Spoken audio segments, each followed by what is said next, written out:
Good afternoon, everyone, and I thank you for joining us this afternoon. We have two excellent presenters, Ryan and Kate, who will be giving you lots of valuable information. Those who were with us for this morning's session, I thank you for coming back and sticking with us. And first of all, I would like to remind you, as Brendan just did, as the presenters are speaking and you have a question, please put it in the chat box so that when we go to a question and answer period, we're ready. We're not wasting a minute or two waiting for a question to come in. We have some lined up. First of all, I would like to acknowledge our funder for this webinar. It's the Secrétariat aux relations avec les Québécois d'expression anglaise. Without their funding, we would not be able to produce these webinars, so thank you. And I would now introduce the first presenter that we have, Mr. Ryan Simonyik, who is the Housing Program Manager of the Territoire de Quatre Sud-Ouest de l'Île. And a little bit about Ryan. He's been involved in defending tenants' rights in the Greater Montreal area for the past number of years. He has experience in building community capacity and organizing in pursuit of giving tenants the tools to exercise their housing rights to the fullest. He currently is working on a collective impact project in partnership with community groups to collectively address the barriers that restricts the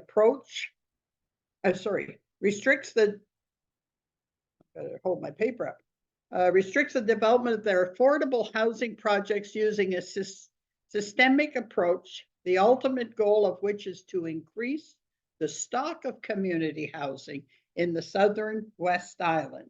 Ryan, I thank you for taking time from your schedule because I know this is an extremely active file. You've been very busy for the past year that you and I have been talking back and forth. I thank you for giving us your time and look forward to hearing what you're going to tell us all about social and low-cost housing and perhaps the NIMBY project. Yep. All right. Well, thank you, Ruth, for that wonderful introduction. I will just wait 1 second. There you go. Yeah, so again, my name is Ryan Simonyik. I'm the housing coordinator at the Table de Quartier Sud de l'Île. And as Ruth was saying, our mission and my job specifically is a little bit of a mouthful, but to give you a bit of a background on what the Table de Quartier Sud de l'Île does. We're a nonprofit community organization that aims to improve the quality of life of residents of the Southern West Island. So that means we work on different files in partnerships with other community organizations, with residents, with the cities themselves, or any other partner who could collaborate with us. And we work on different issues. So my issue is housing. One of my colleagues' issues is food security. We have another colleague working on poverty reduction, another on social inclusion, health services, etc. So we cover a wide range of topics. And the goal of what we do is to create tools, programs, and discussion spaces to address pressing issues for the community in the Southern West Island. And so maybe a couple of highlights quickly from the housing team in the last year.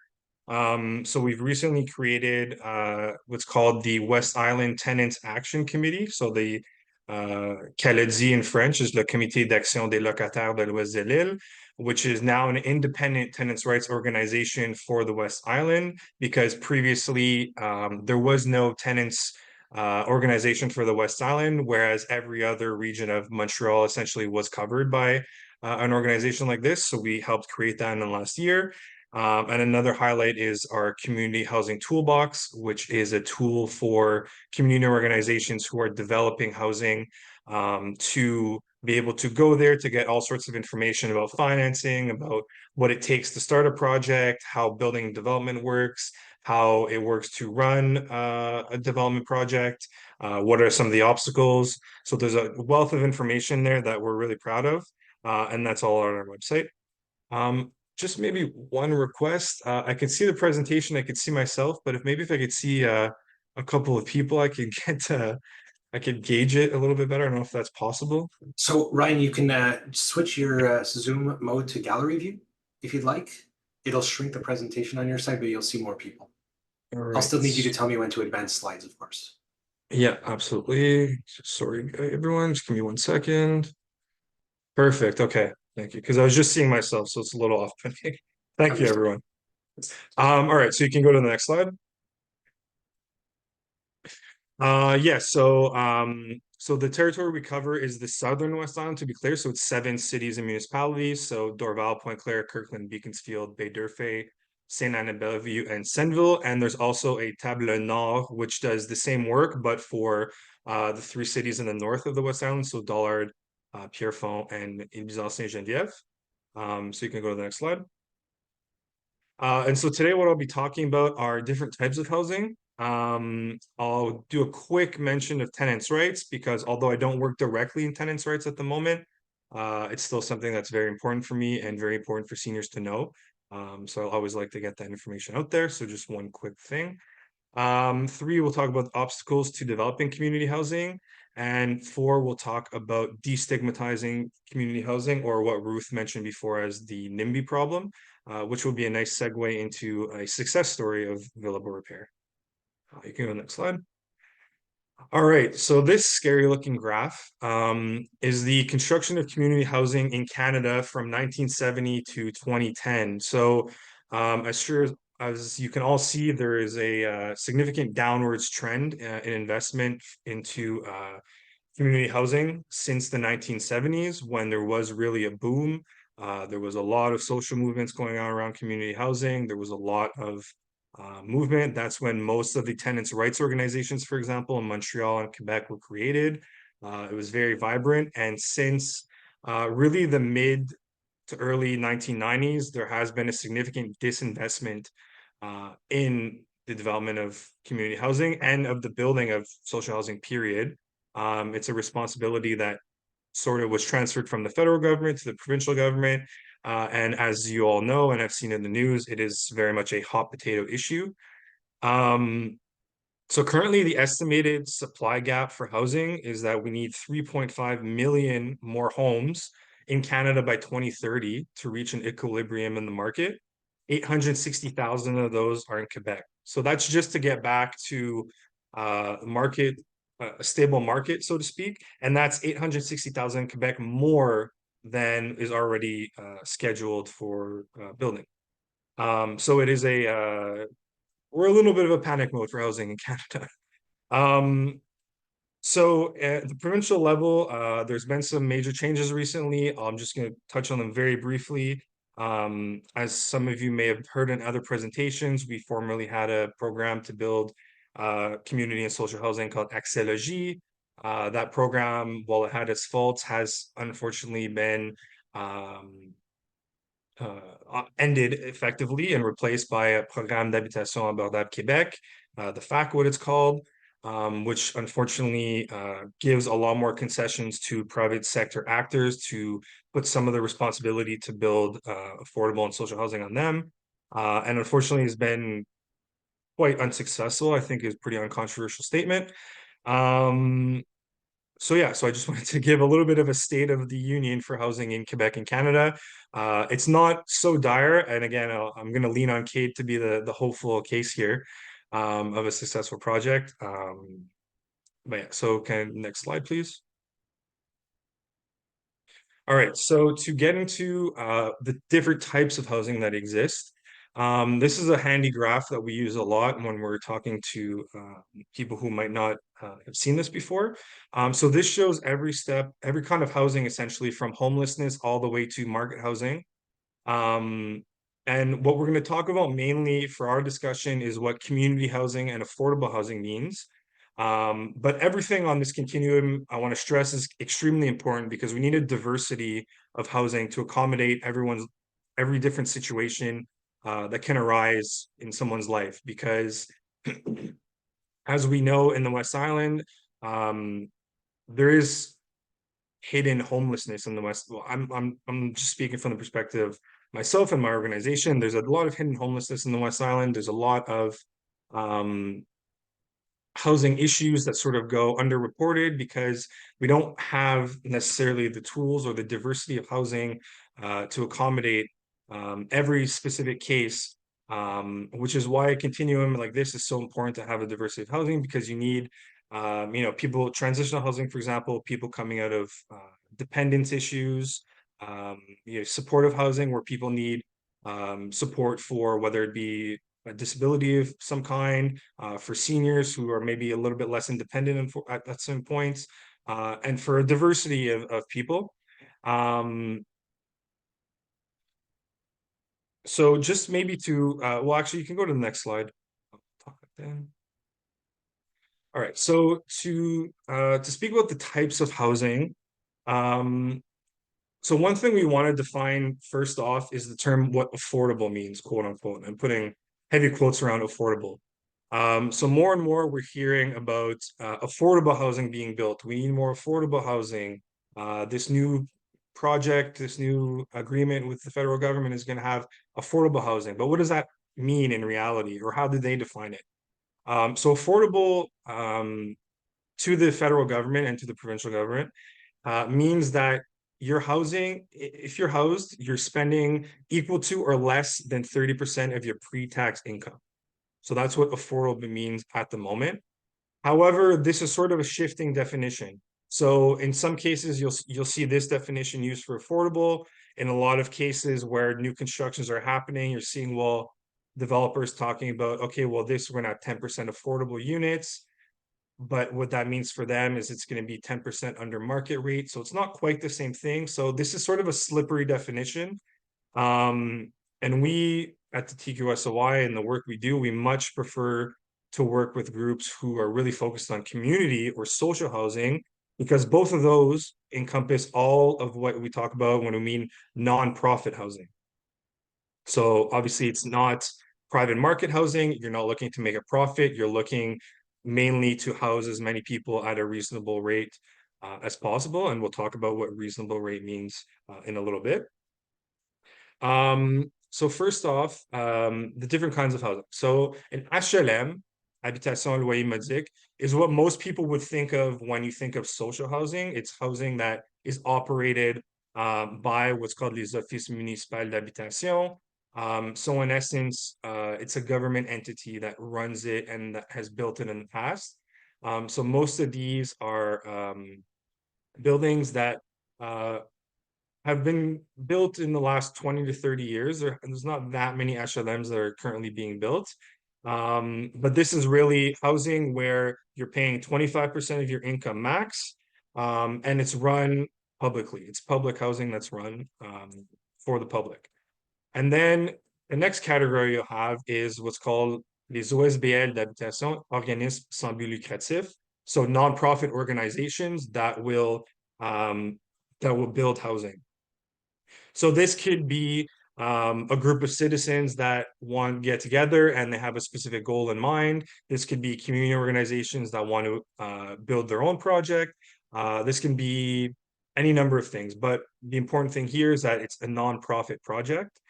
So typically nonprofit projects, community housing, we like to call it, will target seniors. A lot of the projects are specifically for women coming out of whether it be violent situations, transitional housing. A lot of time it's targeted for families, whatever it may be, whatever the mission may be. All of this is under the nonprofit umbrella. And then finally, we also have under this community housing rubric is cooperatives, which are collective enterprise, which I won't be speaking to too much right now, but essentially a cooperative, what it is collective ownership and management of a building by its residents. So again, the definition of it is not for profit, because it's really the cooperative is for the people living there and they're not looking to profit off of it. They're looking to live there essentially. And then finally, private housing, which I mean, we all know it's for-profit housing. However, in many cases, a lot of the tenants I've worked with in the past have lived in private housing rather, but they receive what's called a programme de supplément au loyer, which is a program administered through the provincial government, which provides 25%, which subsidizes rent up to 25% of income. So it's aimed at low-income tenants who can't find a space in a nonprofit, can't find a space in an HLM, can't get into a cooperative for whatever reason, and they're sort of stuck on the private market. So the PSL, what it is really a tool to help them be able to pay the rent and to live somewhere decent and have, you know, security and safety. So you can go to the next slide. So one thing that's important to understand too, when speaking about housing and the different continuums of housing, is a statistic that's fairly recent that's called core housing need. So we say that a household is in core housing need when the dwelling does not meet at least one of the standards of either suitability, adequacy, or affordability. So what do we mean when we say suitability? Suitability means that it's, in essence, what it means is it's large enough. You're not a family of 5 in a 3.5 apartment with 1 bedroom. It means that your family can, you or your family have enough space to live. There's minimum criteria depending on where you're living. But that's essentially what suitability means. What adequacy means is that the housing is safe, that it's secure, that it's clean, that it doesn't have mold issues, that it doesn't need major repairs, that it doesn't have a leaky roof, for example. So it's adequate housing, it's safe, it's secure. And affordability, as we just talked about, affordability, again, in this case means you're not spending more than 30% of your income on your housing, pre-tax income. I'd like to clarify. I think that was one of the questions that saw pop up. So I'll head that off right now. So in the Southern West Island, you'll see here, so this was statistics we pulled from 2022. But there are quite a few households in the Southern West Island that are in core housing need, we call. So there's 1,835 households in the Southern West Island that don't meet one of those 3 criteria. So that's a lot of households. So that can be, you know, households anywhere from 1 to 6 people. So it's a lot of people that are in core housing need. And just in the Southern West Island, we also have the statistics for the Northern West Island, where because of the population density and the rental density, I'm sure these statistics are even higher. So it's a very important issue that needs to be addressed in the Southern West. So you can go to the next slide, please. All right, so in the West Island, we have 12% of the Montreal population, but only 4% of community housing. So that's everything I spoke about before, everything that falls under the nonprofit umbrella and the HLM umbrella. So the housing that exists mainly for nonprofits isn't in the West Island, which is something we and our partners like Kate are working to change. 80% of housing is single family ownership in the West Island, leaving only 20% for rentals, which is becoming more and more of an issue because as seniors age, they need a diversity of housing, like I said before, with the continuum. So this is becoming more and more of a problem because we're seeing very specific kinds of builds happening that don't necessarily reflect what the community needs. And on top of all this, as you can see in the graph in the lower right, that unfortunately stops at 2020, but rent has also increased dramatically in Quebec, and particularly in the West Island. I believe the last time I checked, the average rent for a unit in Pointe Claire was $1,500, I believe. So we're getting to really a breaking point for housing, in particular in the West Island. So you can skip to the next slide, please. So what is out there in the West Island? So this is a map of the existing community housing projects in the West Island. So there's 36 community housing projects. 7 are HLMs, which are, like I mentioned before, run by the Office Municipal d'Habitation de Montréal, which are what we would think of as public housing. There's 18 nonprofit housing projects in the Southern and the West Island, and there is 11 cooperatives. So almost half of these, half of this 36 are reserved for seniors, which is great. So it gives more of a diversity and more options to seniors who are looking to downsize in their retirement. Unfortunately, though, most of them are situated in Pierrefonds. So it gives the residents of the Southern West Island a few less options. You have to move north of the 40, which I know a lot of people might not like to do. You have to cross a highway. It's kind of far from where you're living. Transportation in the West Island, if you don't drive, it can get difficult. So what we're doing, we're working to change this and to bring a little bit more balance to this map and to get more projects built overall. So you can skip to the next slide. And so this is a map of households that are currently on the waiting list for social housing in the West Island in general. So as you can see, there's a lot of households that are on the waiting list for public social housing. And this is with the HLMs again, as I was mentioning before. So just in Pierrefonds alone, there's 351 households that are waiting to get into social housing. In Pointe-Claire, there's 156. In Dorval, 143. In DDO, 150. And this portrait is representative of the entire island of Montreal and Quebec. So these numbers, while they may seem big, are even bigger in different areas in Montreal where population density is a bit higher, because there is a lack of affordable and social and public housing right now. So you can skip to the next slide. Right. So what I wanted to mention quickly, because I think it's important for seniors to know, my background is in community organizing and tenants' rights. That's what I was doing previous to my current role. So it's really something that I take to heart when I see seniors being unfortunately taken advantage of in rental situations. It's something I saw far too often. So I thought it was very important to include this slide for everyone in the room to know for future reference. And we happen to be in rent increase season, so it is appropriate for everyone, not just seniors. So that everyone knows, you can always refuse a rent increase, particularly if it's not justified. So far too many times I would work with seniors who them and their whole building got a rent increase notice from their landlord that unfortunately only gave them two options, either to accept the rent increase or to leave their apartment. And what's important for people to know is that you always, in any case, have a third option, which is to refuse the rent increase and to stay in your apartment. So you can contest it. And then the landlord needs to take steps with the Tribunal Administratif du Logement, the Régie du Logement, as it used to be called, to fix the rent. But it's important to know that you can never, ever get evicted for refusing a rent increase. It's something that scares a lot of people, particularly seniors that I've worked with in the past. So I thought it was very important to stress that point.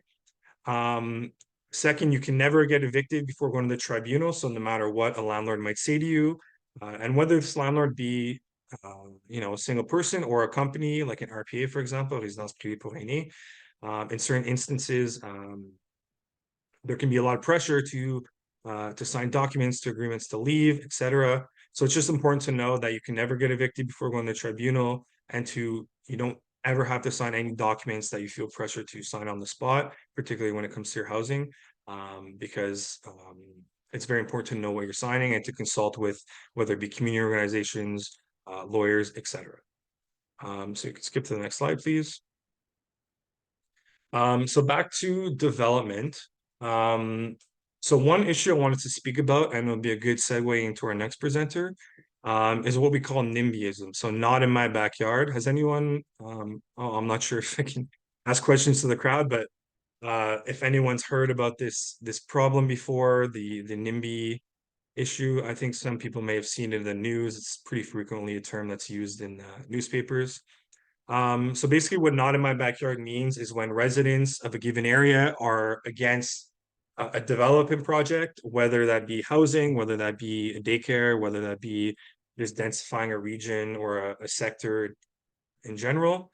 And this is a problem because particularly for community organizations that we work with, this adds a lot of steps and a lot of work for people who are already most likely overworked, to go out into the community, to get everyone's feedback, to work with municipal officials, so it's adding a lot of extra steps to secure the confidence of the community, when in many cases, unfortunately, a lot of the common themes that are brought up when people are against the project aren't things that necessarily have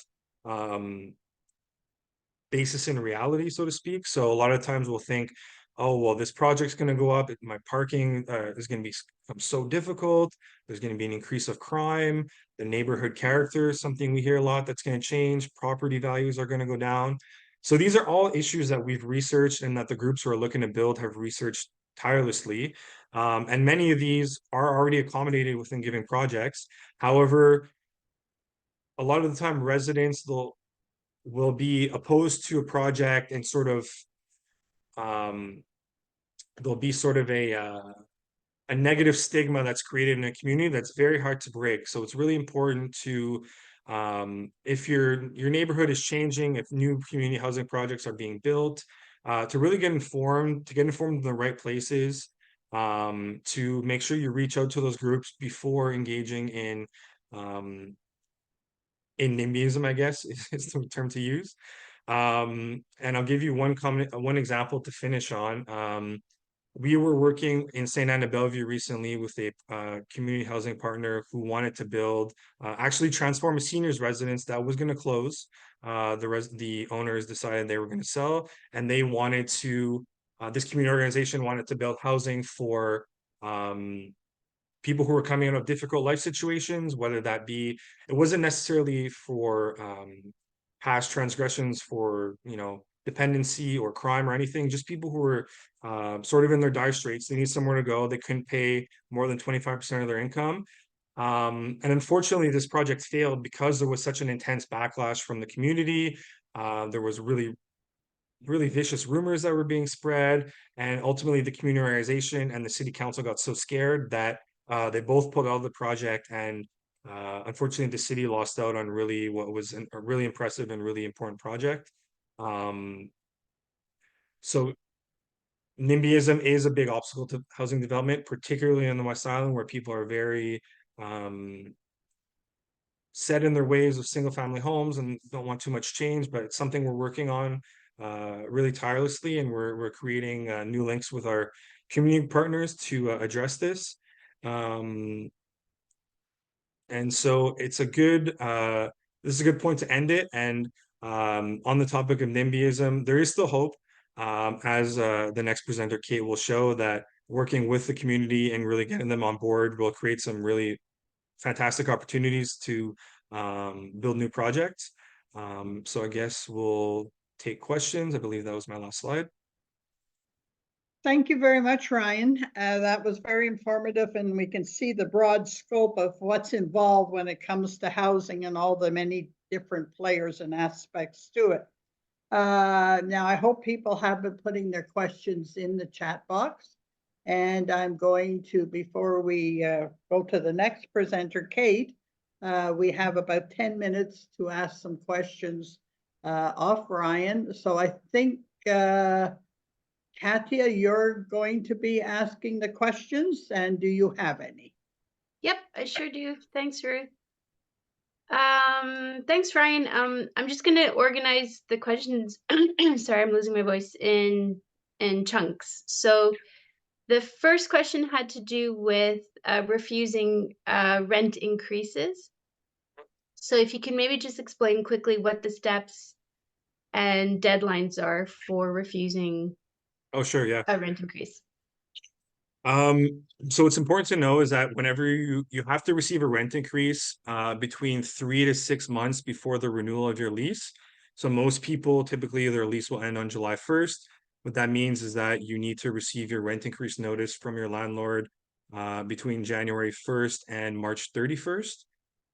So you really need to make sure you receive it within that time frame. And once you do receive it, you have 1 month to respond. So if you don't respond to a rent increase, unfortunately, you're considered to have accepted. So it's very important to respond within the month that you receive it. If you do decide to refuse it, it's also important that you have proof that you refused it and you sent this notice to the landlord. So most of the time, what this will take the form of is registered mail. So with Post Canada, you can go register a letter. It costs $10. You get a little sticker, and that sticker gives you a tracking number, which is your proof of receipt, essentially, that it was sent. And then once that's done, and the landlord receives your response, then the landlord then has 1 month to then open a file at the tribunal to get the rent at the price that they want. But that's a whole other thing. So I won't speak about that now. But if anyone has questions, I encourage you can reach out after, or you can reach out to your local tenants' rights organization. They're always great help for that. Thanks very much. We had an interesting question about someone was asking how much of the public housing is wheelchair accessible? That is a great question. I don't have the specific statistics on that. I'd imagine that most projects nowadays take that into account. Maybe I don't put her on the spot, but I don't know if Kate has more information on that since you do work in that field. Yeah, sure. I was involved in developing nonprofit and cooperative housing for about 15 years back in the peak in the 80s and 90s. Actually, I didn't realize it was a peak then.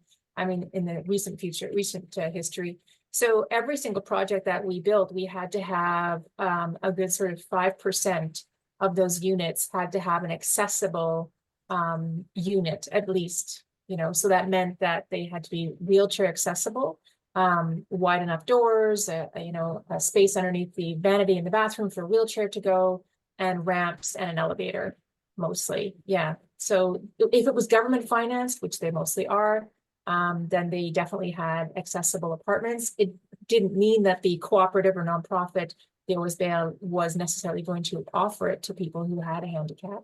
And sometimes I found the projects that I built, for example, they were not able to find somebody. Maybe they didn't do the outreach, but they were filling those apartments with people who were not needing an accessible apartment. But I can't say for bigger projects that was built, like Terra Soleil Co-op in Pierrefonds, which was built, gosh, I'm not sure. It was one of the first co-ops in Montreal. I don't think that building is accessible necessarily. It wasn't built to be accessible.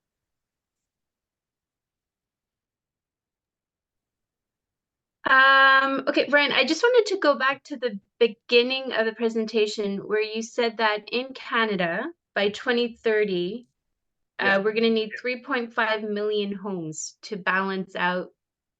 Yeah. I'll use the word issues, challenges we're facing. Can Yeah. you just repeat what the number was for Quebec? Yeah, so what that statistic is it's called the housing supply gap. So basically we have a number of housing that's planned to be built by 2030 at the moment. But the market is so out of whack right now between supply and demand that to get to a balanced, quote unquote, supply and demand, we need to build 3.5 million units on top of what's already scheduled to be built.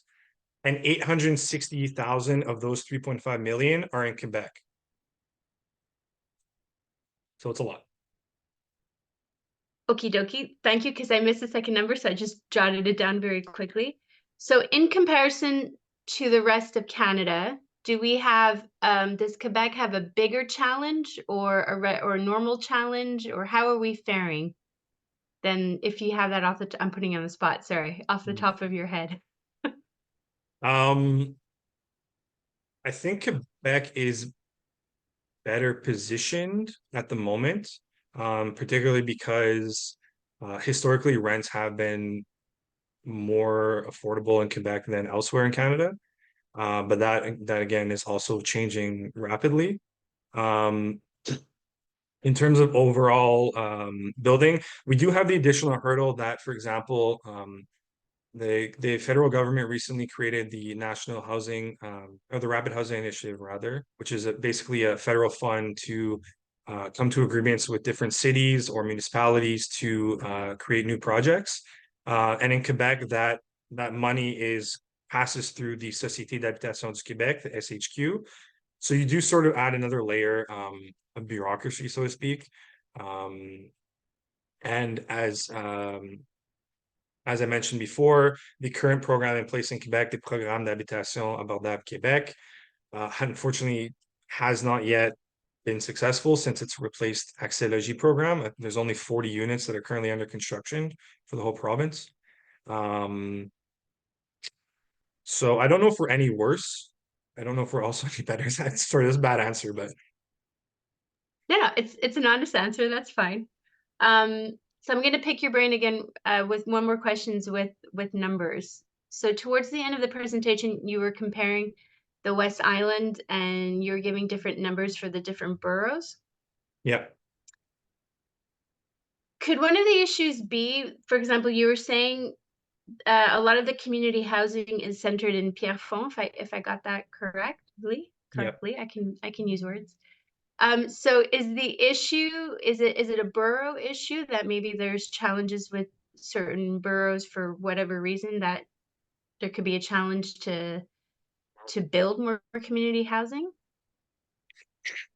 So like, I don't know. I'll start you Yeah. off easy. Why is there more community housing in Pierrefonds than other areas of the West Island? If you know.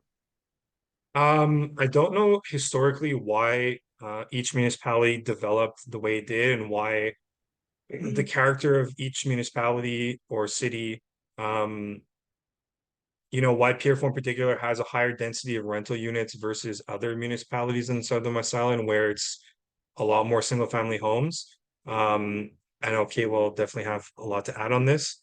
I know recently, for example, the fact that Pierrefonds is part of the city of Montreal definitely helps in a lot of respects, whether that's access to funding, whether that's access to Montreal's bylaws in a lot of cases are more lenient for new builds.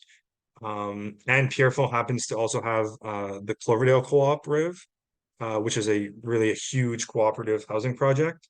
And I see Kate's hand is raised, so I'll let her complete on that point. Yeah, you're right, Ryan. That's right. Cloverdale is a community that was built in the 1950s after post-war housing that the government built. And there's hundreds of units out that way, and multiple low-rise apartment blocks. And in my past, I have succeeded in building and transforming some of those units, renovating them and turning them into housing cooperatives. And there's been some new construction out that way too. And then there's the Southwest Island, which is, you know, typically been a lot more single family homes. So tend to be the higher income families that were moving to the Southwest Island, right, compared to the Northwest Island. So, but the big chunk of housing is in the Pierrefonds area. And I mean, that was in the peak of the government funding cooperatives, and there really hasn't been any new projects out that way in a very long time. Big ones. Yeah. So I'm gonna go a bit rogue, and now that you're both here, I'm gonna ask a question. I know Ruth just gave me the, but here's the question, because we're on number 6 now of these housing webinars, and I think the moment has come to ask. So I could be wrong, but it seems like there was an influx in social housing after the Second World War, and then in the 80s with the co-ops, and then it seems it kind of petered out. That's the word. Do any of you maybe have an idea as to why that could have happened? Funding. Yeah. Funding. Yeah. I mean, government stopped using it as a priority in planning and priority setting. Yeah. All those projects in the post-war period and the 70s and 80s were all at least in part funded by the federal government, which very much disinvested itself in the 90s from housing until very recently. So in large part, the graph that I was showing before, really, you can sort of see where the disinvestment happened and the disengagement happened, and that transfer of responsibility. While it worked in Quebec for a while with the Accès program, it worked fairly well despite many problems it did have. Yeah, unfortunately, it's simple. It's funding. That I was trying to be sneaky with the question. So there we go. I don't think there's any other questions. There's just one question that popped in, Ryan. It goes back to rent increases. I'm just going to change the question a little bit. Someone in the chat said that they were offered money allegedly by their landlord to move out within 2 months. Is this a common practice in your experience? Unfortunately, yes, more and more. So typically people who have lived in the same place for quite a while will pay less in rent because they're not paying quite what the market is dictating for rent, and so they'll get offers to leave. I've seen people get offered anywhere from $1,000 to $25,000 to leave their current apartment. But in any case, it's not, a lot of times it's presented as an obligation. So you get something at your door saying, I'm going to give you X amount of money to leave in X amount of time, and that's it. When in reality, you have a lease, which is a legal contract, and that needs to be respected regardless of any offers. But yes, unfortunately, it's something that's more and more current. To give a quick example, in my former life, in my former job, I was helping one tenant who had accepted a $5,000 offer to leave. He left. His unit, I believe, was 800. I went to the same building to see another tenant a week later, and the same unit, there was already someone in it, and the price was $300 more a week later. So, and nothing had been done, and there was holes in the wall, and yeah, so it's very common. So just a little follow-up, in a situation like that where a landlord offers money for someone to move out, is that a gray zone, or how legal is that?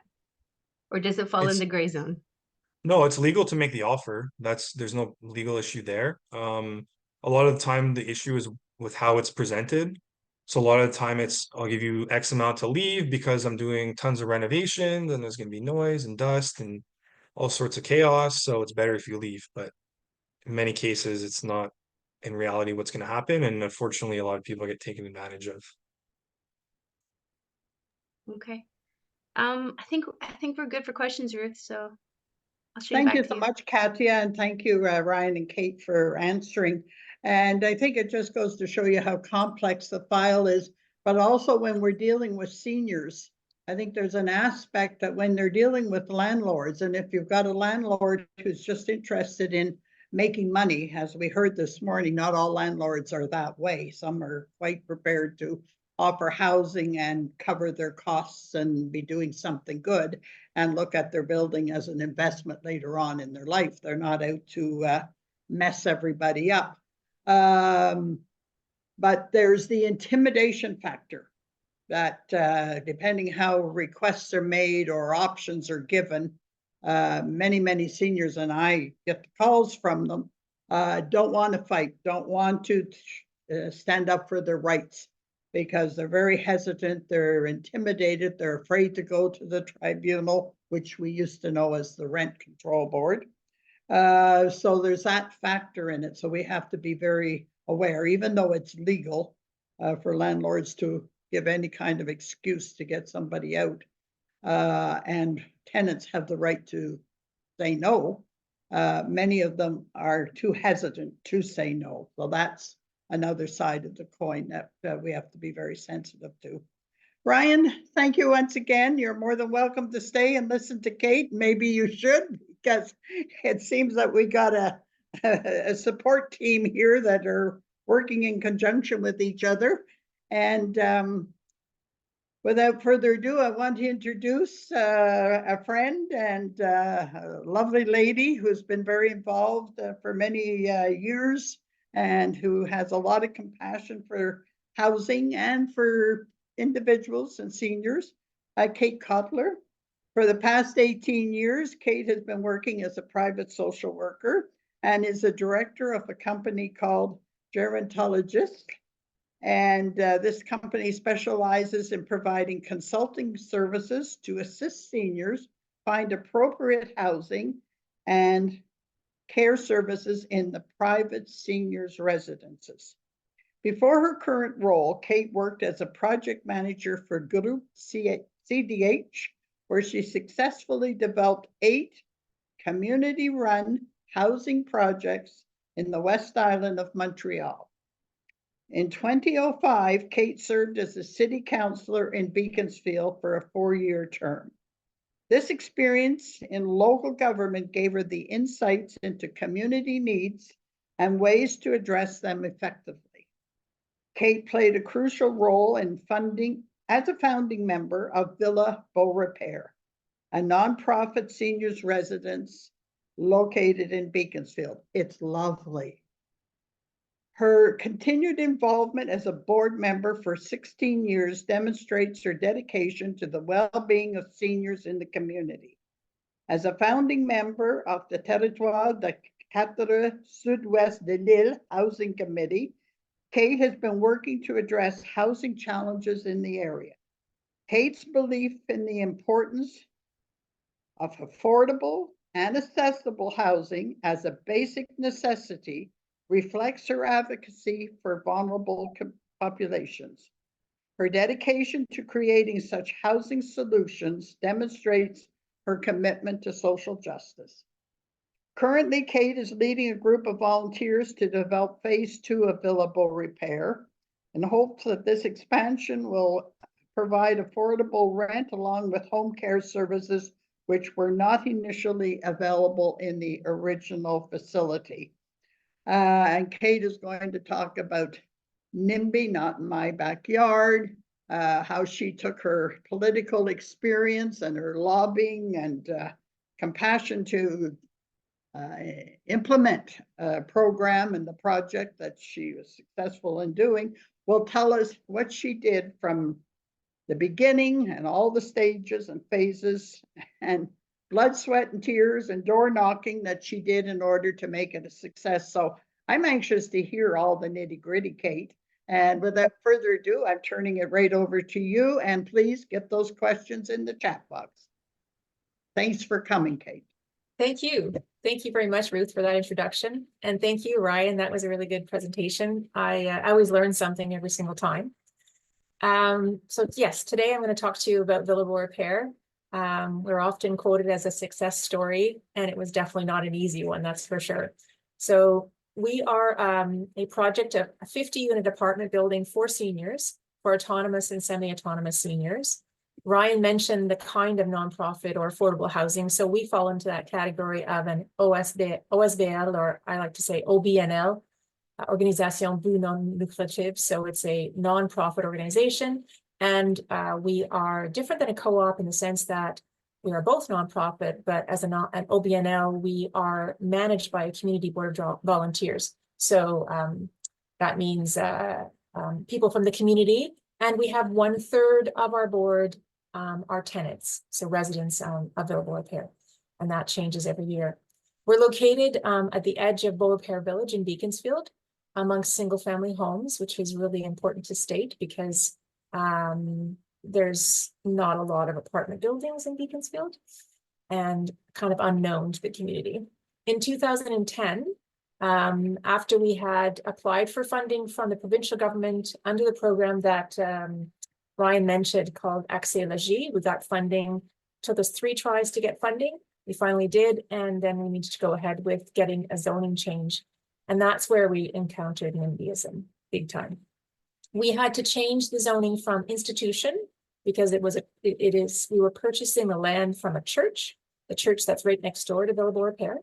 And that church was zoned institution, and we were going to be communal housing. So that was the zoning change that we had to get. And in order to do that, we went door to door. We went door to door for, I would say, off and on for a couple of months. And what we did was we actually, I'm not sure if everyone knows about the Cities and Towns Acts in Quebec, but in order for a zoning change, there is a formula that the city clerk presents to whoever's trying to do this. A number of people that contest a zoning change, there's a formula to determine the number of people that can contest a zoning change.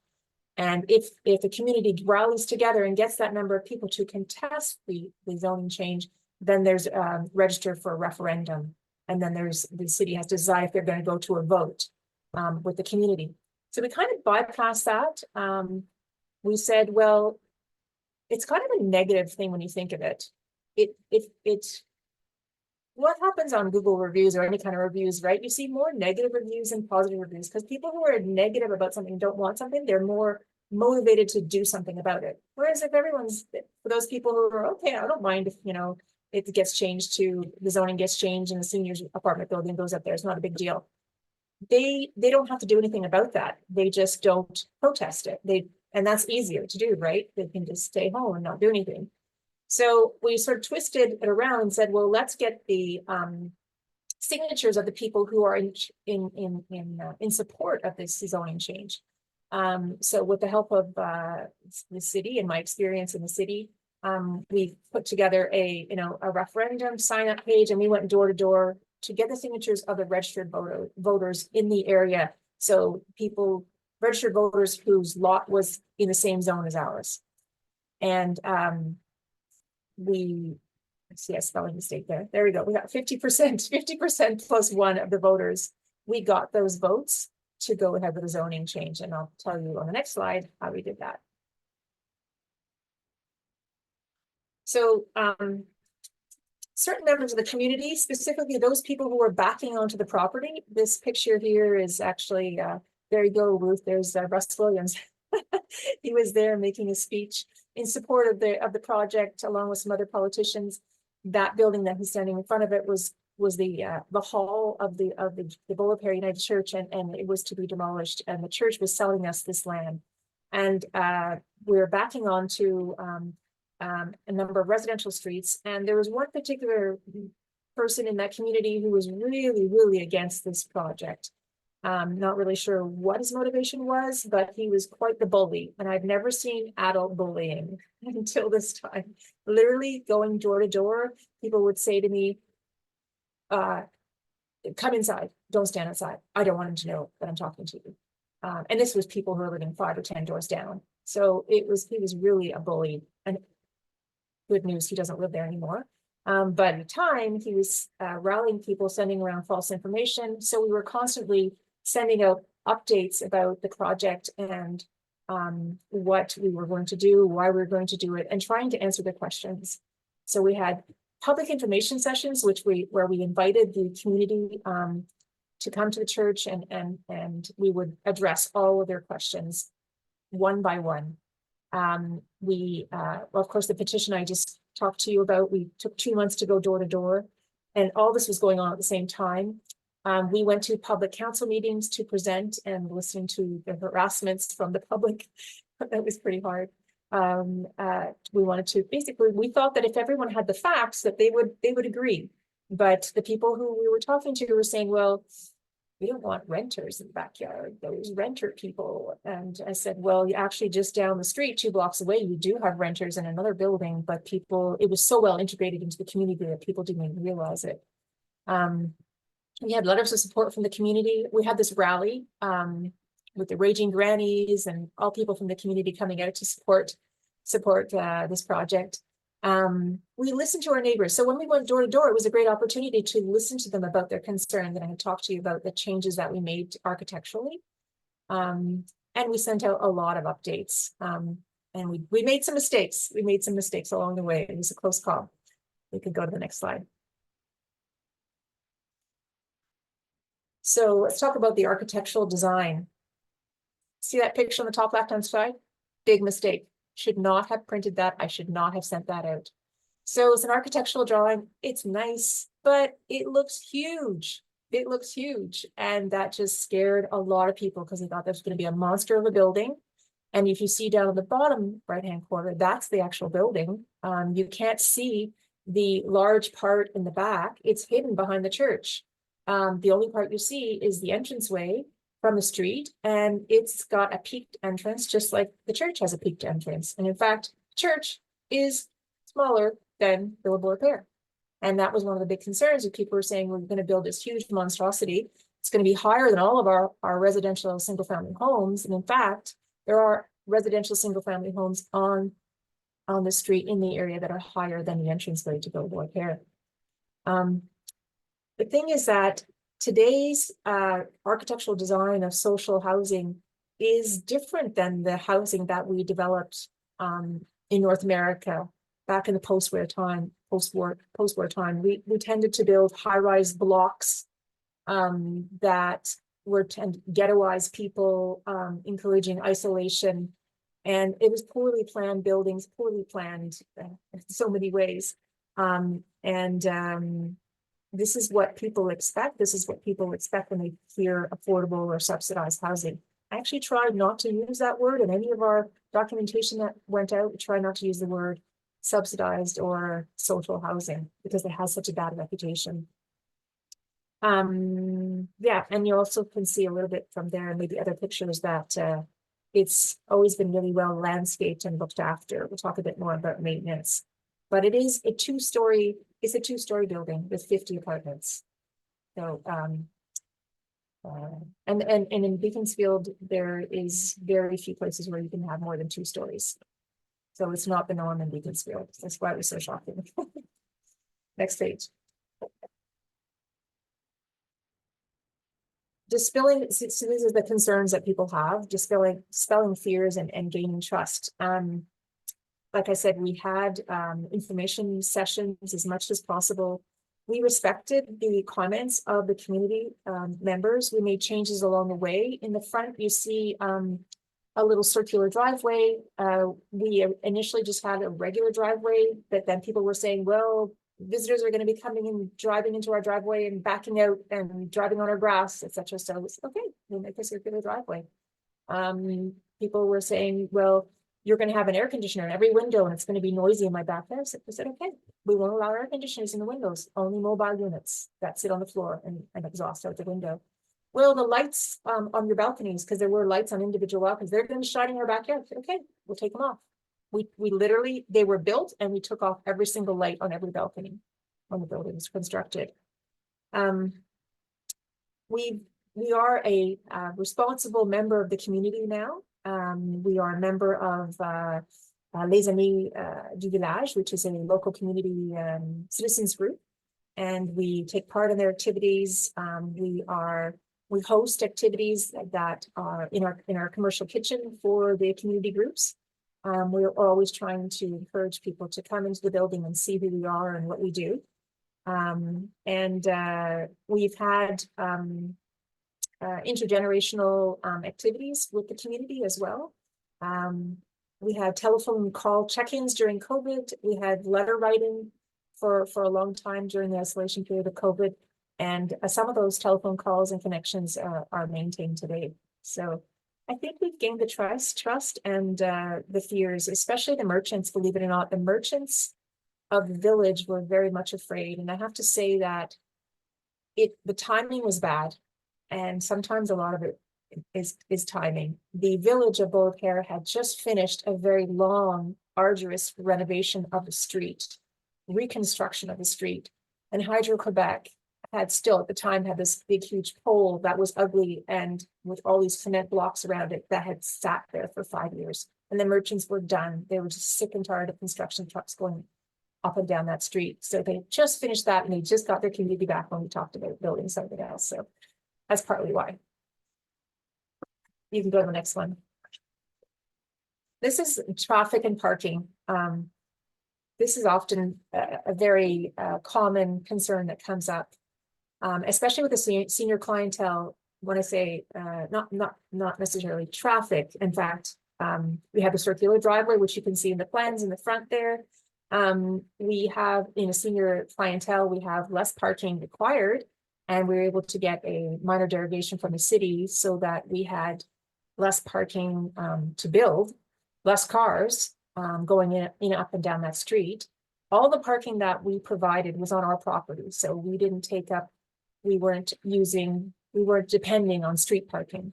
We provided our own parking underground. There's underground parking and there's also above ground parking. And we have that turnaround. And also we're lucky to be right beside a municipal parking lot. So visitors can park in the municipal parking lot, as well as other clientele of the merchants. And we've never had any complaints. We've never been the cause of lack of parking in that municipal parking. The reality is that with seniors, there's less cars, like I mentioned. They're using more adapted transport and taxis, and there's not as many people who bring their car with them when they move to Beaurepaire. So that's how we were trying to resolve that complaint. The next slide, please. So affordable housing comes in many different forms. Cooperative housing, subsidized housing, mixed income. Sometimes you have private construction and subsidized units within that private construction. And I'm going to ask this question, but I know you guys can't respond, but just think about it for a moment. If you think which one of these pictures shows something that is not social housing? Is there anyone in particular, any project that you think is not social housing? I have to answer it for you. They're all social housing. So they're all social housing. So like I mentioned, they come in many different forms. And since the 1950s and 60s, I mean, I guess the one beside the pinkish looking building is more the oldest ones, and it tends to be the more block design, but that's not the case. That's not the case since then. I think we've learned a lot about integrating design. But the maintenance, I want to talk about the maintenance. Sorry, this is a maintenance slide. In funding of, in Beaurepaire and other housing projects that are funded by the government, we are required to have 2 building reserves. So we have to have a reserve for movable properties and immovable properties. So that means that every month we have to put in a substantial amount of money into a reserve in the case where we have to replace our balconies, when we have to replace our roof, when we have to repaint the building inside or outside, when we have to replace washing machines, laundry machines, those kind of things. We have a commercial kitchen. So it really, I mean, how many people in their own personal budget have a substantial building budget, you know, a building reserve budget for your home, you know? So this is what is required by government financed affordable housing. We have to have reserves. We just replaced all our hot water tanks after 10 years. So, you know, it's definitely appreciated to have this kind of reserves. And it's also appreciated for the exterior of the building and the building maintenance and how our building is presented to the community. Next slide. Property values is the other one that everyone always says. It is a false claim. The research has shown that property values do not diminish when you construct affordable housing in the community, especially if the buildings are well maintained, well managed, and the area is already stable. I think if the area is unstable, it can't be the fault of the affordable housing, but it really has been proven that it does not affect property values. And yeah, I don't know what else I can say about that. Next slide. I titled this New Residents because this was the complaint that I got when I was going door to door, is those renters. They're going to have laundry hanging on the balcony, and they're going to have air conditioners making noise, and they're going to have parties, and you know, all sorts of things like this. And all I could say was, you're going to be old one day, and maybe you're going to want to move into this building, and you're going to be a renter, you know. But people didn't appreciate that. Our residents contribute to the community. Here we are out front during a citywide community event. Everyone's really keen to participate. We are responsible community members. And we, like I said, we're the merchants. I remember sitting at a meeting with all the merchants, and they were screaming at me, how dare I ruin their village? And I'm thinking, these are 50 new customers. You know, how can you say no to 50 new customers? And they do frequent all the merchants, whether it be the restaurant, Depiner, Bank, Nova, Cafe. Our residents are going to and from. We're walking distance to that village. So I think we are definitely a good addition to the village. We're good neighbors. And there was actually a study done by the TQSOI about 5 years after Beaurepaire was built, and they went door to door, and they did not find any complaints from the residents nearby. Next slide. Crime and noise. This is another complaint from typically a complaint from neighbors. It's not someone that not a complaint that we heard, but as you can imagine. I guess the noise that people did say is going to be ambulances going in and out of the building. Well, yes, we do have ambulances now and again, not very often, but ambulances don't put their siren on when they drive through a residential community anyway. But housing projects are more likely to have a high crime levels when they're built in areas that already have high levels of crime, when they house potential victims, not the perpetrators, but the victims, when they're badly planned, and when there's a disinvestment in the community. That's tends to be when you have more crime. But today's affordable housing is more community oriented, and you tend to get people who are committed to maintaining the community that they live in. They're so thankful to live in that community. Here you have a picture of some of our seniors who are doing some building their own or putting together their own balcony flower arrangements. You know, they really take pride. They take pride in their building, extreme pride. In fact, before we even were able to fill the building and to hire a community organizer, for the first year or two, the tenants organized all their own social activities. They really took pride in living there. It's such a beautiful community. We definitely don't have problems with crime or noise. You can go ahead. So how have we done? We have just celebrated our 10th anniversary in October last year. And we had a huge party. It was so much fun. You know, we've had our ups and downs with the immediate neighbors. Some of the neighbors started to encroach. I mean, just the technicality, they started to encroach on our property. We have a woods, I don't have a picture, but we have woods, urban woods in the back of the building. We didn't touch those woods, except we only cut down trees that were where the building was going to be located, and it was very few of them. It's actually quite a task to maintain urban woods. And if any of you know me, I'm an environmentalist. I wear other hats in that sector.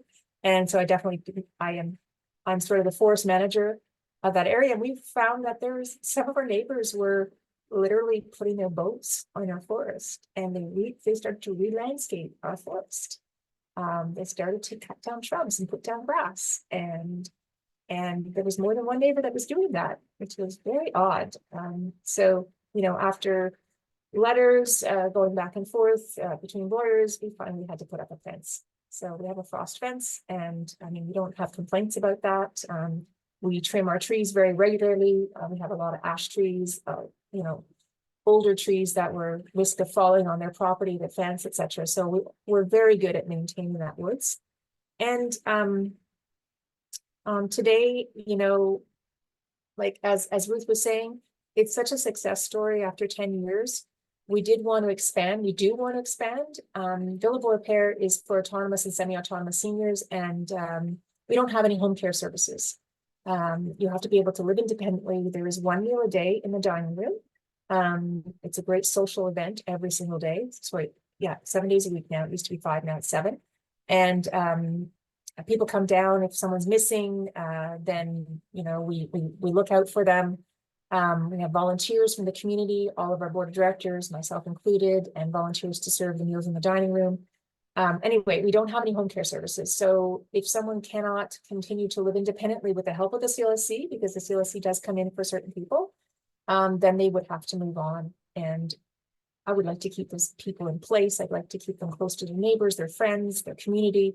So we made an offer to purchase to the church, which is actually physically attached to the building, to build about 24 assisted living units. And it will be the first affordable assisted living residence in the West Island. And we applied to the FAC program that Ryan mentioned, the PHAQ it's called. We were told in early this year that we did not get the funding. There was a lot of people. There's a huge demand for affordable housing.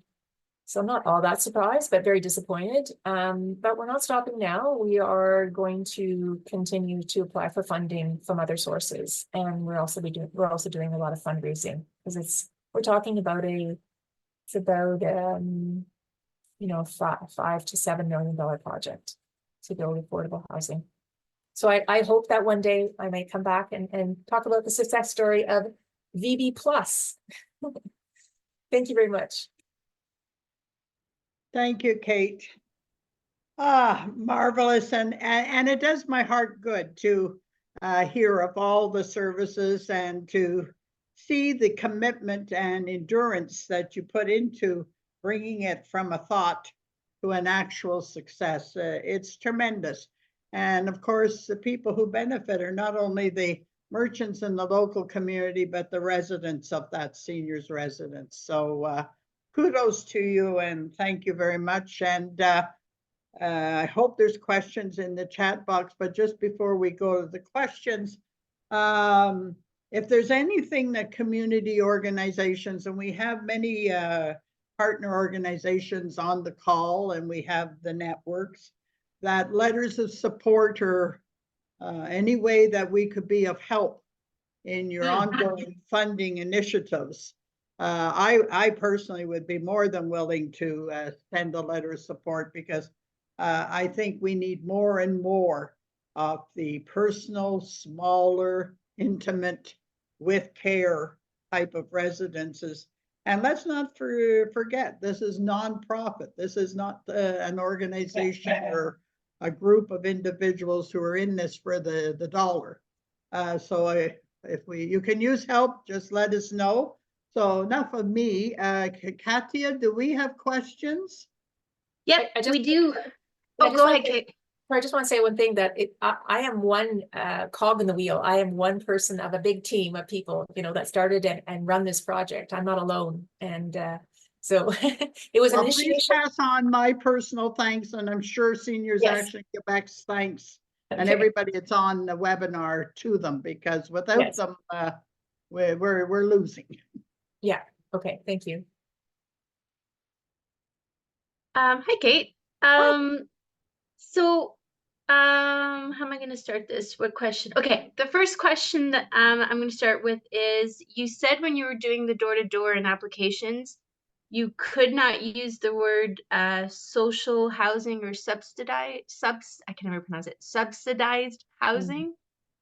Yeah. So what word did you use instead, and what was the stigma of using those two words?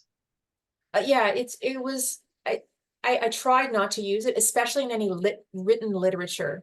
I try not to use the word social housing because it has a reputation of being run down, crime, noise, et cetera, et cetera. It has that reputation that still stands today. So I tried to avoid using it.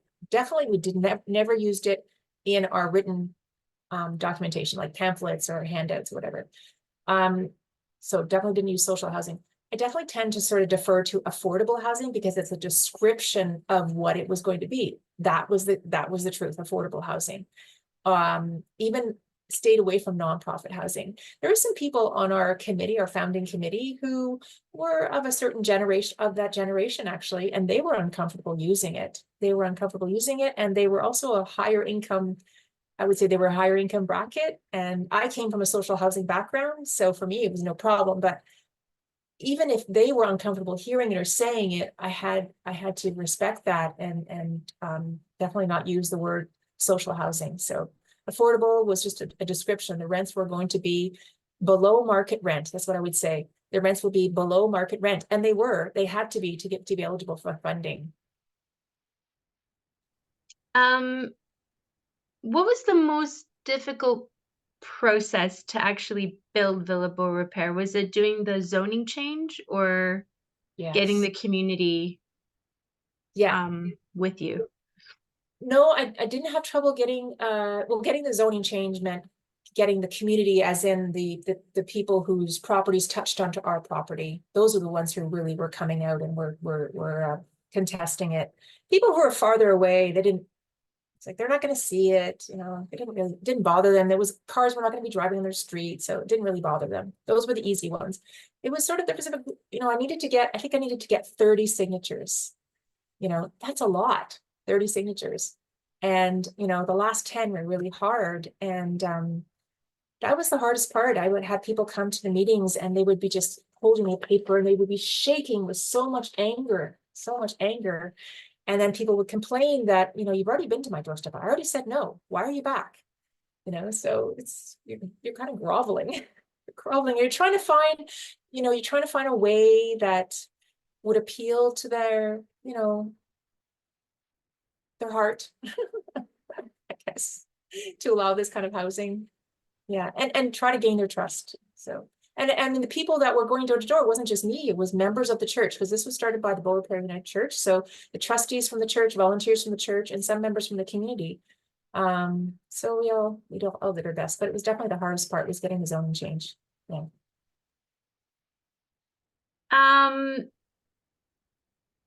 So I have a question about your model, because you said 1/3 of the board is it's tenants. Mhm. Why was that decision made to include tenants on the board? Actually, it's not our decision. It's part of the funding. The funding rules. You have to have a third. All nonprofits have to have a third of the board have to be tenants. And in this particular funding, because it was under a program called PAPA, Personnes âgées en perte d'autonomie, we also had to provide in the rent one meal a day to encourage socializing, getting people out of their apartments. So it's partly for socializing, safety. Yeah, that was part of the funding program. And they defined a lot of stuff. There's not a lot. We can't really break out of some of that. And I think it's good. I think it's a really good structure. That's fascinating. And that ties in nicely to the next question was, what is the demand to get into Villa Beaurepaire and a Good question. Yeah. waiting list? You know, And I'm gonna tie it. Sure, Oh, I don't know if this is my internet, but I'm gonna tie it with what's the average cost of rent and how much of the rent is subsidized? I can pronounce okay, it. yeah, good question. So the first, I would say, 3 years of Villa Beaurepaire's existence, we were sort of the hidden jewel of the West Island. We're not a drive-by kind of place. We could not rent our apartments.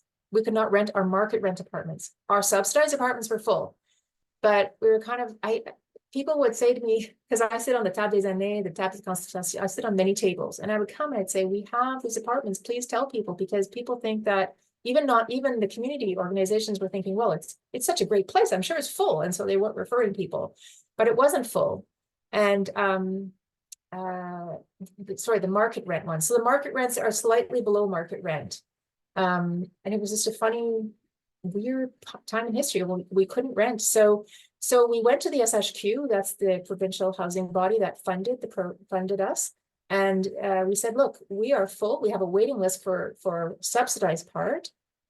We had 50 apartments, 25 were subsidized, rent geared to income. So you pay 25% of your income equals your rent, plus the cost of the food and administration fees. So typically, if you're subsidized, you're usually paying below $1,000 a month. It's based on your income, so I can't say how much exactly. So we went to them and we said, if you give us more subsidies, if you give us more subsidies than just 25 out of 50, we'll rent this place. And they did. They gave us about 15 more. We rented it and then we were off to the races. So they gave us 15 more, and now 5 years later, they're clawing back. They're asking for those subsidies back now that we're full, which is fine. Give them to another project, hopefully. And we are now we have a huge waiting list, and we're able to rent the market rent apartments as well. And how much is the rent? I don't know. You have to go on our website. They're there on the website, villabeaurepaire.com. There you go. Perfect. And so just to follow up on what you just said, I'm interested in the demographics.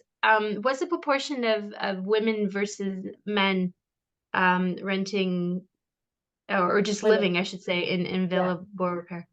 So women outlive men on a 1-to-8 ratio. So generally, so we definitely have more women than men. Yeah, and it's probably about the 1-to-8 ratio. I don't know how many men we have, but it's mostly women.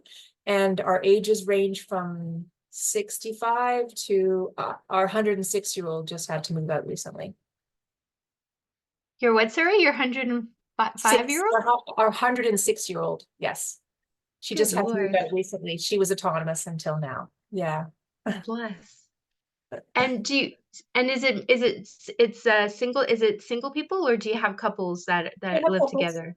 We have couples, so don't forget, these are all apartments, so we have 8 2-bedroom apartments. The majority of the rest of them are 1-bedroom apartments, and we have 2 studios. So we've had couples over the years. I think we have maybe 1 or 2 right now. I can't remember. Yeah. And overall, why did they decide to move?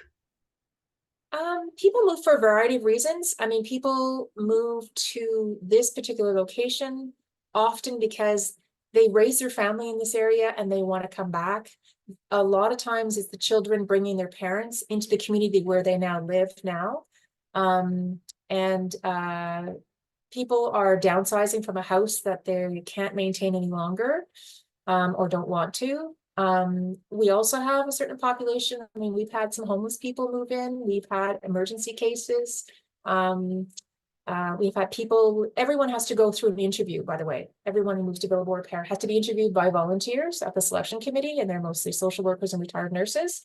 And so we see where they're coming from. And sometimes there's people who are living in horrible living conditions. So, you know, we have a point system, and those with the higher points have the priority to move into the subsidized apartments. They usually need a subsidy. So bad living conditions, they want to downsize, they want to come closer to family, or they want to come back to their community. That's usually reasons why they move there. I have so many more questions, but I just saw the time, so I will pass it to Ruth. But thank you so much. This was really, really, really interesting. Yeah, someone said, are there pets allowed? Yes, cats are allowed. Up to 2 pets, up to 2 cats, but no dogs. Sorry, dog people. Yeah. Yeah, and I mean, if anyone wants to make an application, they can. You know, the waiting list goes up and down. You know, we just had maybe 3 move-outs. We have 4 move-outs in a year, so we don't have a lot of movement. But when we do, it seems to all happen at once. And then we go on our waiting list and we find that people are not ready, or they found something else or whatever. So it doesn't hurt to make an application, right? Thank you, Kate. I have been to Beaurepaire and was there for last year's open house with a couple lady friends. I can vouch for it. It's beautiful. In fact, I've been on the waiting list. Yes, that's right. I highly recommend it. Anybody who's looking, it certainly is one of the nice ones and better ones, I think. And Kate, I thank you so much for all the information. You certainly have given us a broad scope of what's involved. So I think it makes us a little more appreciative of how long it takes to get housing developments done. Because we're all sitting here and we're anxious, no getting around it, and people are worried. And money and pensions are not increasing, and salaries aren't increasing, and we see everything else going up. So I think people are worried. What's the future? What's the next year or 2 going to bring? And I guess when you get to a certain age, you know, if I have to move, where can I go, and will I be able to get in? So I think it makes us realize that, you know, we just can't wiggle our nose or wave the magic wand and everything's going to be solved overnight. It takes time. So we really appreciate you and your team and everybody else who's out there working to try and develop more housing for us that's affordable and accessible. I thank you. I thank your team. I thank you for giving time on a Friday afternoon to be with us, and everybody that's online, and share your expertise and your knowledge. And like I said before, if there's anything we can do to help, please don't be shy. Let us know. And really, really do appreciate your input. And for those on the line, I'll just flag to everybody, you will receive in about a week's time an email with the link to the copy of the recording. We will be, oh, I got distracted. We will be sending you a link to our survey, and Brenda just put it in the chat box. That we have a survey monkey that we would like everybody to respond. It takes about 2-3 minutes. So if you've got time now, do it. It's valuable information for our funder. We're coming to the end of our fiscal year, so we have to have reports and stats for them. But you'll also get it on the email in next week, and we upload all our recordings on our website. So www.seniorsactionquebec.ca, and seniors has an S, and on our YouTube channel. And I noticed that Kate just put up the Villa Beaurepaire website address in the chat box. Yeah, that's how you'd apply if you want to apply. The applications are online, and just call the main number for a tour. Right. And Andrew, of course, our policy director, has also put the website address. So I thank everybody. It's Friday afternoon. I think it's almost 3 o'clock. And if those people have to travel and get home with messy conditions out there, you'll be glad to be able to leave maybe a bit early, and be careful if you're out there walking. And thank you all, and have a great weekend. And our next webinars are going to be February 20th and February 23rd. And then that should be the, and Kathy and Andrew are working on other webinars, that if you want to be on the mailing list and get our information, please go on our website and fill out the form for communications and our newsletter, and that will automatically put you in the mailing list loop. And so you'll get them all. And Brendan, thank you once again for your expertise and keeping us all online. And Katia, Andrew, have a great weekend. Thanks, everybody. Thank you. Thank you, everyone. Appreciate it.